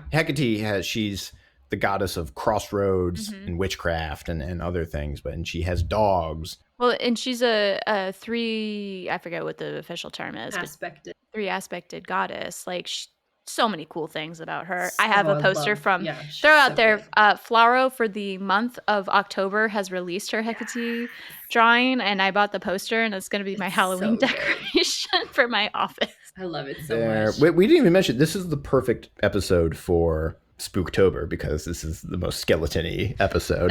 So true. Assemble your armies for the skeleton war. Anyways, so the Hydra. But the Hydra, I think, is another sort of very clear instance of an active decision to empathize Medea. Because nominally, I mean, well, there's also, we've taken out the trials that Jason has to go through, where Medea, Jason in the most versions of the myth, he has to yoke a bunch of fire-breathing bronze bulls and plow a field, and then sow a field with dragon teeth.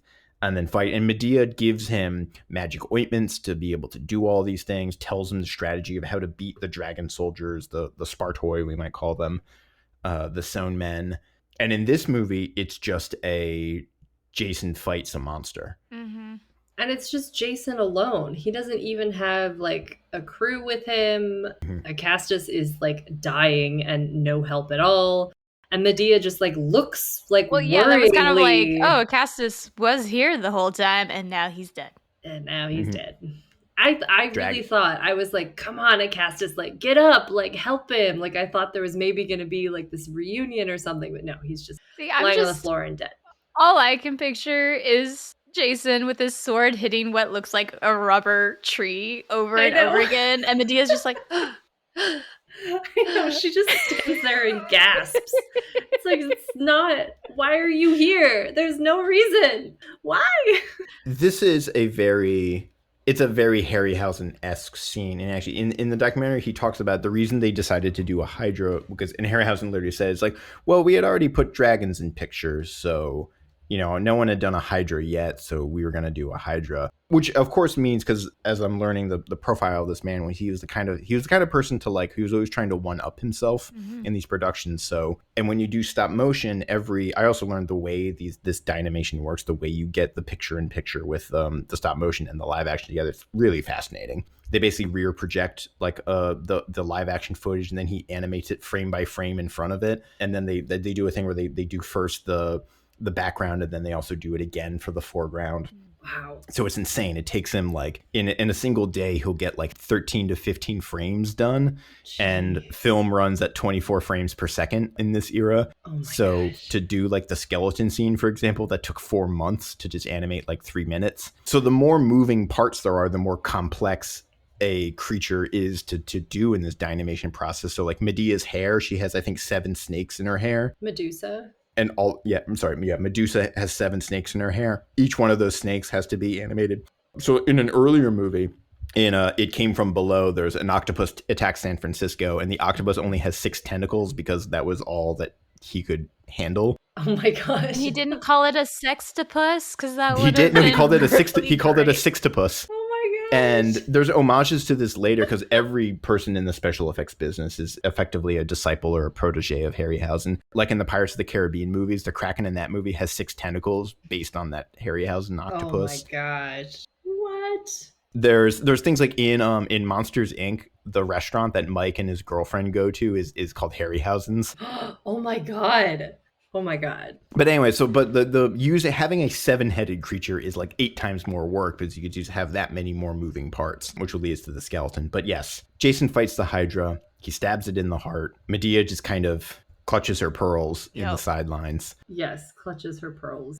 So then we get to this film's kind of its most enduring legacy, the thing that it was shown when they gave Ray Harryhausen the Lifetime Achievement Award in 1992, the skeleton fight, which I think is still like pretty cool. It was really cool. That was very fun. Yeah, I liked how they did at least tie it back to the dragon teeth, the Spartoi. Yeah, I like that they tied it back to that because other than just being described as dragon teeth men, it's like, yeah, what would be kind of terrifying to all of a sudden have to fight? Skeletons would definitely do it. So Yeah. And in another act of one-upmanship, so in Sinbad, Sinbad fights a skeleton at one point, and they're like, well, we're going to do another skeleton fight, but like, what if it was 7 skeletons?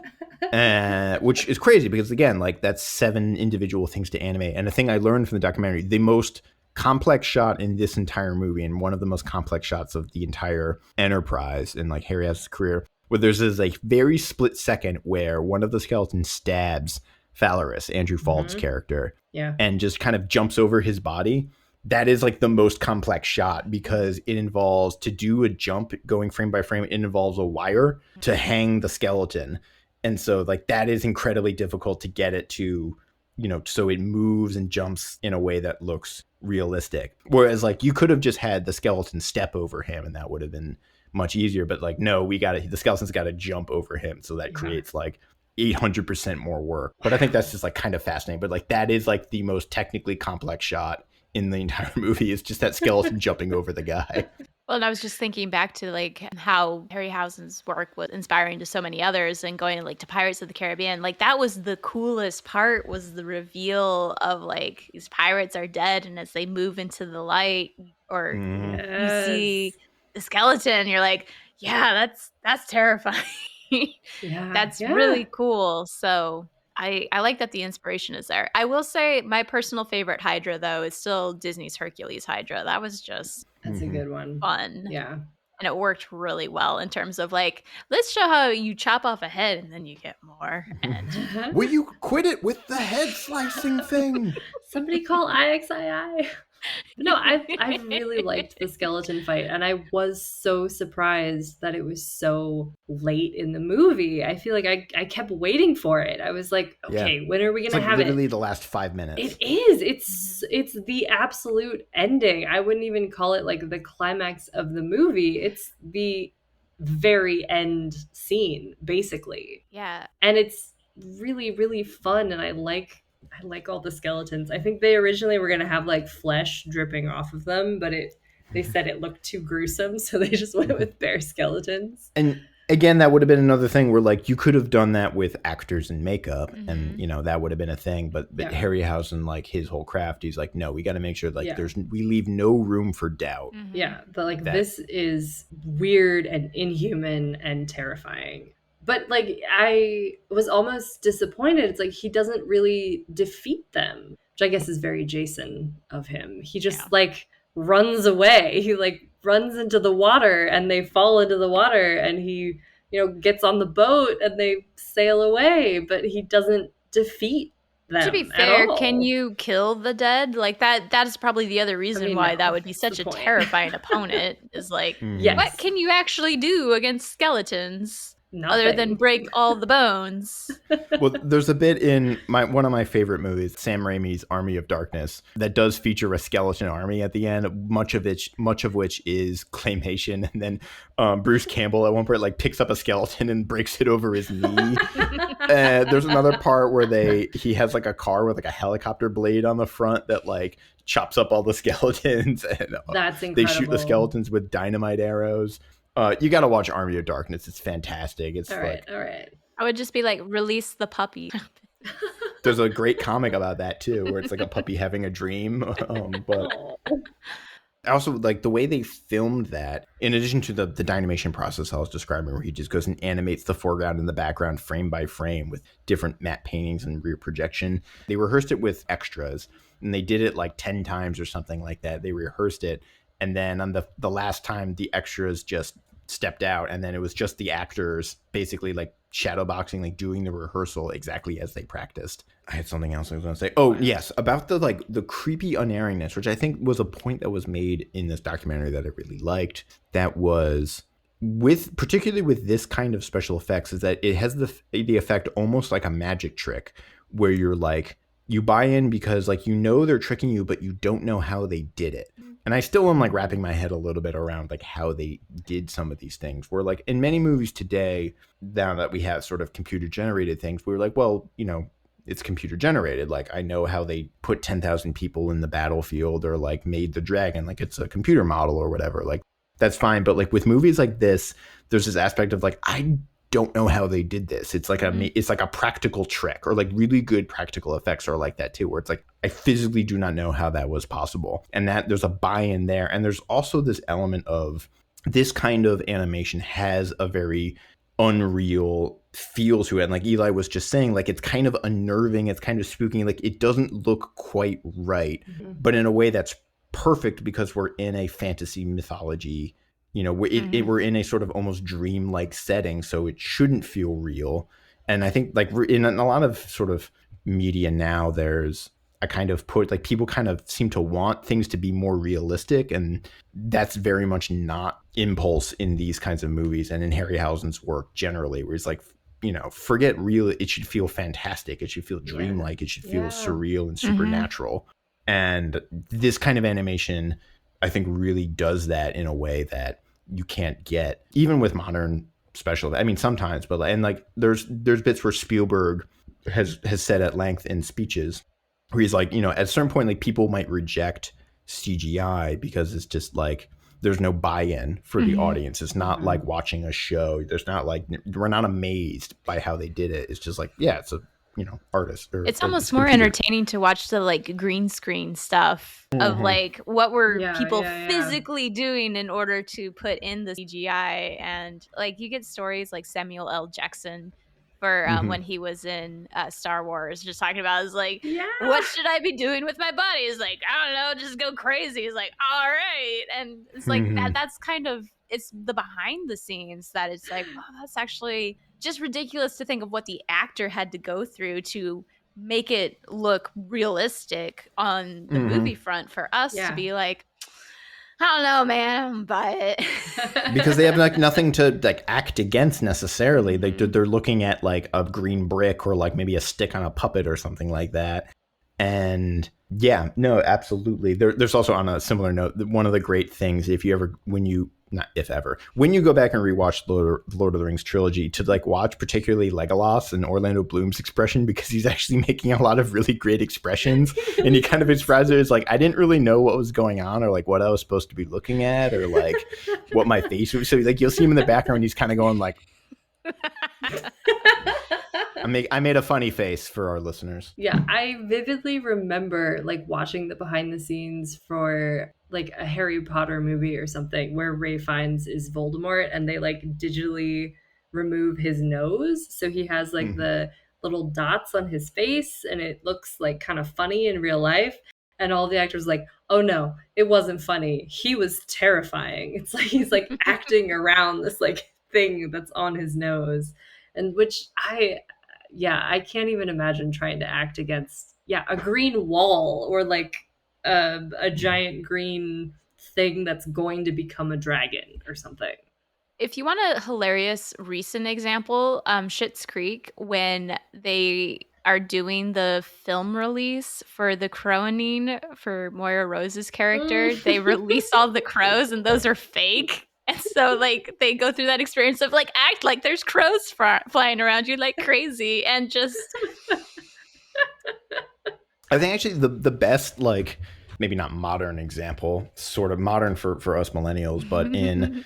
I think it really shows in Space Jam, where Michael Jordan, you can tell Michael Jordan is just acting basically like across from tennis balls. And it's, you know, it's one thing when like, I mean, even like Ian McKellen had a breakdown on the set of The Hobbit because he was just like alone in a green room. And he was like, this is not why I got into this business. But like, but someone like Michael Jordan, who's like not a professional actor, is like, you got to like look at a tennis ball and like, yes, it's Bugs Bunny. And he like just said a funny joke. But anyway, but like, yeah, the magic trickness of it. I mean, movies still do that. Like, movies will still do things that you're like technically like amazed and you're like confound you and you're like, I have no idea how they did that. I think the big one for me now, especially as an archaeologist, and again, throwing this out to the Amazon Prime show, Hernan, they have like almost what seems like drone shots of Tenochtitlan built on the lake, which was this beautiful canal city, and the Temple Mayor fully reconstructed with people walking up and down. And I think that's why I always get so drawn to these moments in these movies when the Doric Temple is present, and you're like, that is grounded in reality, people interacting with it. Yeah. And I think to me, that's maybe the next best thing. It's not the interactions with other entities, but actually being in spaces as they existed in the past. Because I love that. Yeah, we've only gotten to imagine the setting, but actually getting to recreate the setting. Like for me as an archaeologist, that's what it's all about. Like put the people in the place that was there and see what happens. Yeah. So then, yeah, we literally hit a hard end where Jason jumps off the cliff, and the bones of the skeletons also fall off the cliff. And they can't swim, apparently. Well, they're skeletons; they have no body fat. Do bones? I'm sorry. Bones don't float. So I'm sorry. Like they were moving. Skeletons also don't move. They should have been able to swim. All right, we gotta ask our listeners: can skeletons swim? I'm sure that somewhere on the internet this has been discussed on a D&D forum. Oh, like, absolutely, can skeletons swim? 100%. This is exactly the kind of thing that would come up. This is exactly the kind of thing that D&D. You would have to debate that pretty hard, honestly. But no, I agree. If the skeleton can walk, why can't the skeleton swim? because it cannot float. I mean, It would just, I think it could sink to the bottom and walk along the bottom, but I don't like think Pirates it of could the actually Caribbean. swim. They don't swim, do they? They walk along the bottom. That's true. They sink. Yeah, I'm saying they sink, they walk along the bottom, and they come That's fair. Okay. So why But not didn't quickly. they do that? It's not like they can run after the boat with sails and rowers. Because we got to end the movie. Much like we have to end this podcast. Okay, so my question is like, that's where it ends, with, along with Zeus and Hera's like, don't worry, honey, round 2. And then I don't think round 2 ever happens. But where would you guys want this to end? Because that was my thing, is like, I mean, if you have to end it, there's too much Argonautica, not enough time for a movie. And True. like, I was just thinking, it's like, I don't know, I think I'd want the actual family connection, and then having the chase scene of her brother coming after her, and like what Medea has to do. She like, that is really because they're giving us this like, she is sacrificing an entire city, and it's like, no, get rid of that and be like, she has to choose between her family and her husband, or the man who's going to be her husband. And like, Right. that was a very lived reality for women at that time. So like, for me, the moment would have been like, capture brother, chop him up, leave him in the water so the rest of the family can find him, and you escape into the sunset. So for me, that's where I'd end it. But I'd be really then curious. you're ending with like that's like a Cape Fear ending, where she like turns at the very end and looks at the camera, and there's like a nyeh, nyeh, nyeh sound, or like she like winks, or it's like something. Like I feel like that would have been more, because like then you truly feel like they escaped. I guess that's what the skeletons falling into the water were. But like, to me, that's like, that would have been the better escape. And then because the next journey is they are married and having to deal with the repercussions of that and the return home. Yeah. If in my heist movie. Yes. Tell us about your heist movie and how it ends. Because, well, this is kind of like a heist movie, because the heist movie ends when you walk out the door, right? Well, exactly. I'm thinking like the ending of Ocean's 11. They're all just like standing in front of the fountain, and like, nothing really super resolved. There's like almost like a little epilogue where Danny gets out of prison and Tess is there. I'm sorry, I might love Ocean's 11 a little too much. I was also thinking going back to the movie Atlantis, but like, I liked that ending where everyone's like dressed to the nines with diamonds and stuff on. It's like yeah, there are like there's been a time jump maybe, but like it's clear that something has occurred. Yeah, the heist has been won, so like it was successful. So maybe we just like jump a few months into the future, and it's Jason and Medea, and maybe she's had her first child and they've been married for a little bit, and maybe there's some political intrigue that is hinted at for round 2. But yeah, I wanted just like a little bit more. I needed that little epilogue of Danny getting out of prison. I think in the context of this movie, if I were to go back and add, I mean, this movie's already like 2 hours long. It is. It's long. So there need to be some cuts, but the end to this movie is just Jason goes back to Thessaly, and something happens to Peleus. Either he dies or Jason kills him, or something happens, and then Jason's on the throne with Medea. Boom, end credits. In the myth, as Christie is alluding to, there's a whole lot more, because there's a whole return journey where Medea does a bunch of stuff. And what I like, the story that I'm interested in is this evolution that is hinted at in the Argonautica and is realized in the plays that came before it, where Medea, in order to escape Colchis, Medea brings her own brother onto the Argo, kills him and throws him into the water to give them enough time to escape. And then later, she uses her magic to kill Talos.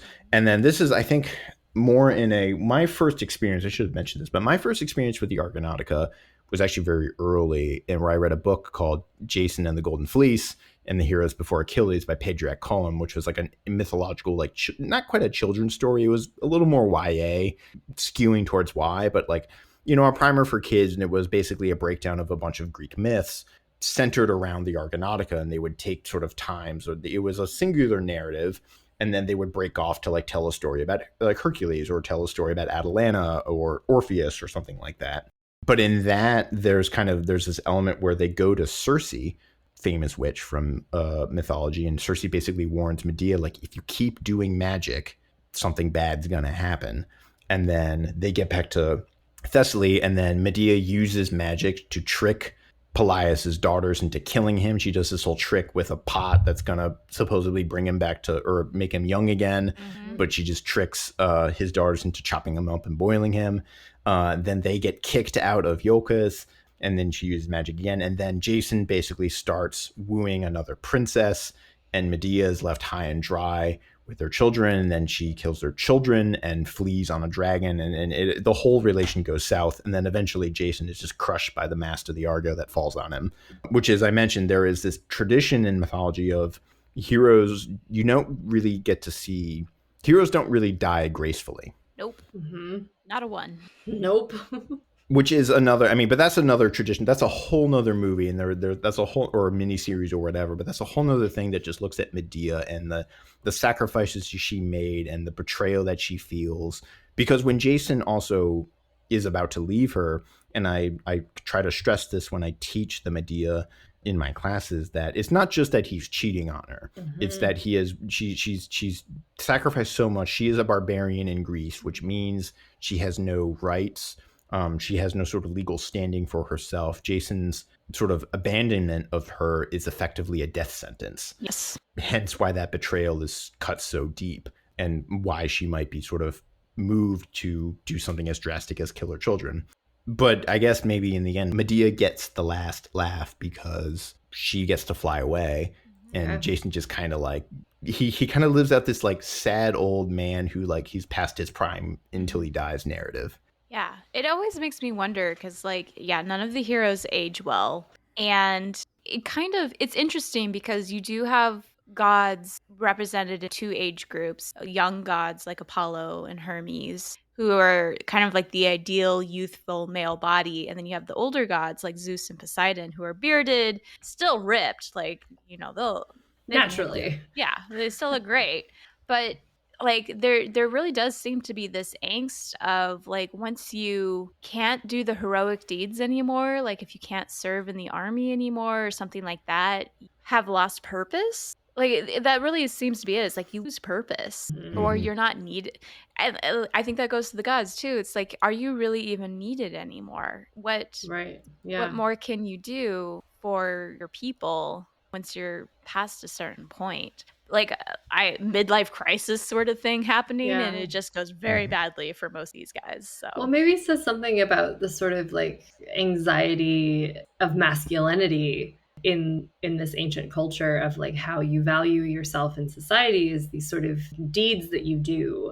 As we've said before, like if your very existence is just sort of, I am heroic, therefore whatever I do is heroic. If you can't do anything anymore, are you still a hero? And that sounds terrifying. Coming to the end of that just sounds terrifying. And I don't think this isn't unique to ancient masculinity. Not at all. Toxic masculinity, because I'm watching Ted Lasso, and one of the characters is a soccer star who's basically at the end of his career. You know, he's aging out of being a football star who's at the end of his career. He's aging out of stardom and like transitioning to the next stage of life and dealing with that. And even I'm reminded of, there's a Tennyson poem, Ulysses, where it's about Ulysses or Odysseus after he comes home, where he kind of doesn't know what to do with himself, and he just yearns, like he was really living when he was out having his Odyssey, being on adventures, and just sitting on the, you know, in Ithaca being the king is harrowing or draining to him. Like he doesn't know how to exist outside of that, like being in the heroic cycle. Like they don't retire well. I guess the phrase is old wolves don't die gracefully. Yeah, like the only elder heroic figure I can think of is Nestor, and he's literally at the Trojan War. He's not fighting, but like he has purpose there. Right. Yeah. And, like Achilles and Hercules get out of this because they die in their prime or shortly after their prime. There's various traditions about what happens to Odysseus. There's one in a much later Greek poem that I work on, where he's killed by his son with Circe, where his son through Circe kills him, I think maybe by accident, but he kills him with a spear that's dipped in stingray venom, which there's a sort of irony in that he's killed by like a fish, basically. Yeah. The poem this comes from is actually all about fish. I also just flashbacked to Steve the Irwin. Crocodile Hunter, Steve Irwin. Yep. It made me sad. I'm trying to think of there's also very few heroes. I mean, Orpheus, he gets after Eurydice, he gets ripped apart by Maenads. Right. I'm trying to think of other heroes. There's only one that I can think of that actually retires with any grace, and it's from a much later source, and it's Diomedes, our boy. Our boy. My boy Diomedes. Where in the Aeneid, the Italians send an envoy to Diomedes, and they're like, "Hey, do you want to come? You used to fight Trojans. You want to fight Trojans with us?" And Diomedes is like, "I'm over that. I'm done. I'm done fighting Trojans. Like, no more." Love that for him. Theseus falls off the cliff that his father had thrown himself off of. I know that. What happens to Perseus? I don't think we ever. He establishes he goes east and he becomes the Persians. Huh. It's kind of vague. Which is usually a good outcome if it's vague. Yeah. Mm-hmm. Bellerophon is thrown off Pegasus, Right. trying to reach Olympus. Right. Yeah, and Jason's crushed by the mast. Like there's this, and Heracles I think embodies this really, really well, where like the kind of ideals that make the hero, the things you want, the warlikeness, the deeds, the killing, the like wooing or capturing of princesses, like these don't adjust well to like peacetime, and so they like they can't even acclimate back to their own. You know, it's almost like a Rambo situation where like Right. you come back from war and like you can't even reintegrate into society. Like you don't fit back into society. Which Yeah. I wonder is if that's like an actual translation of real world experience of hoplite warriors going through such trauma that they can't reacclimate to what like the Athenians would call, you know, like civil society or something like that, which I think is really cool. That's like an actual, you know, post-traumatic stress, but expanded into an entire mythological. Yeah. In our first year at grad school, Peter Meinik gave a talk. Peter Meinik, the scholar who works on ancient tragedy, he gave a talk where essentially his thesis was all ancient plays are war plays. Like they're all about war and either going to war or coming back from war or like being about to go to war, which I still think is a little bit over prescriptive. It's a little generous, but I think there is something that like a lot of them are like very much concerned with like heroes and even a scene like a play like the Hippolytus, which is Theseus is the king and it's him dealing with his son. Or like Theseus kind of makes a bad king, and there's a lot of stories about like Theseus as king. He's like there's problems there. So the ones that have like maybe the ones that have the kind of best exits are the ones that either die young or die in really vague circumstances. Yeah. And just to go off with the war theme of plays is that a lot of them are also from the perspective of women who are controlling of domestic spaces. And so to have the men to come back to these spaces, seen through the eyes of the woman, is just goes to show just how really disruptive that is. Like Odysseus returning home, that's what Penelope's been waiting for this whole time, and yet it's pure carnage as a result.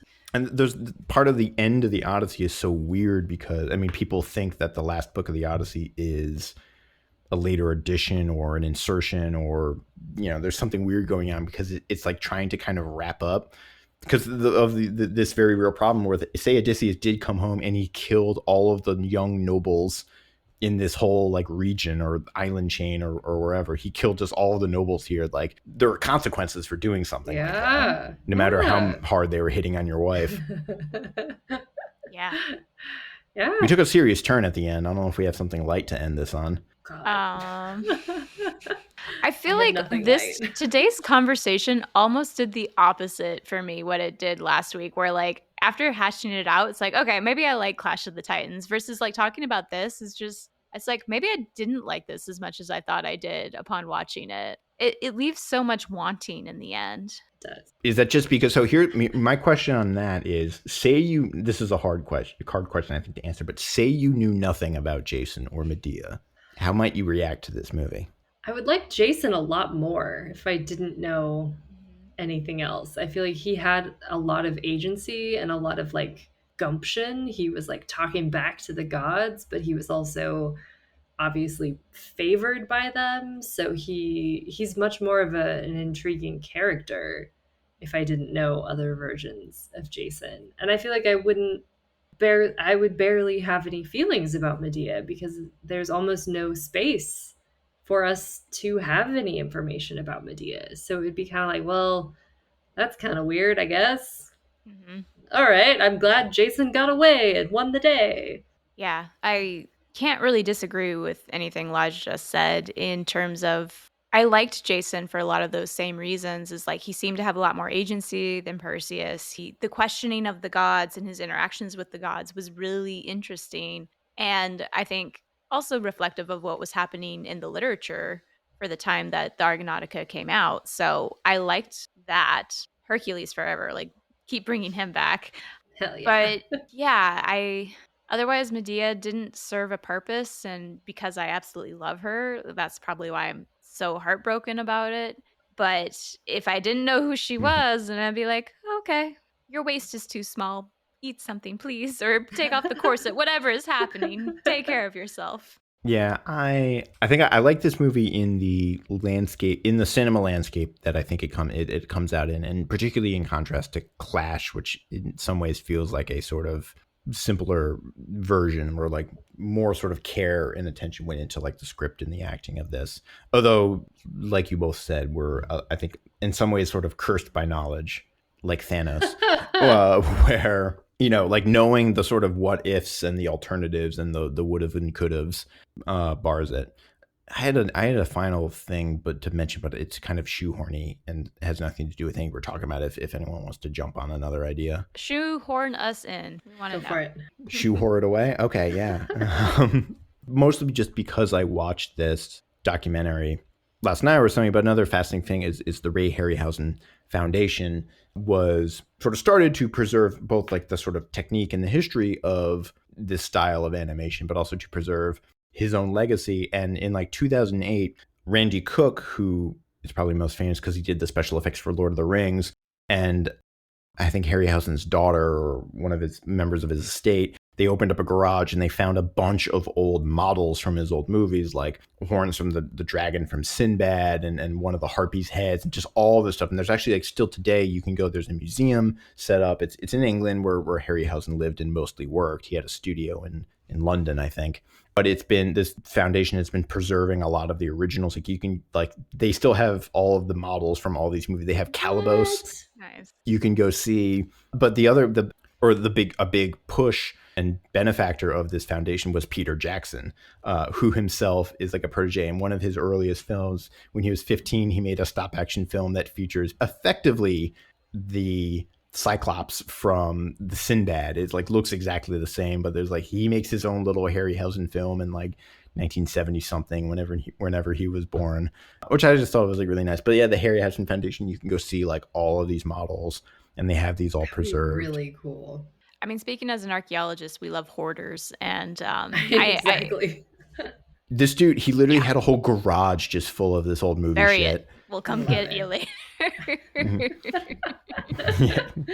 No, I love it. We should make a pilgrimage to see Well, 'cause Harryhausen. I Yeah, want to go see. Yeah, that would be really cool. I was just gonna say on a final weird note to go with it, like that happened recently with the Cleopatra set. Like it got buried in the California desert, and archaeologists went out and it's like, we found some of the sphinxes that were part of the set, and it's like Egyptian archaeology in California.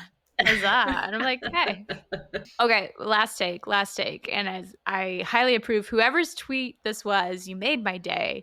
It was, I want to be buried with a bunch of Bratz dolls so that someone will unbury me 1,000 years from now and assume that I am some priestess of a really creepy cult. And I'm like, yes, Bratz dolls. That is the go-to right there.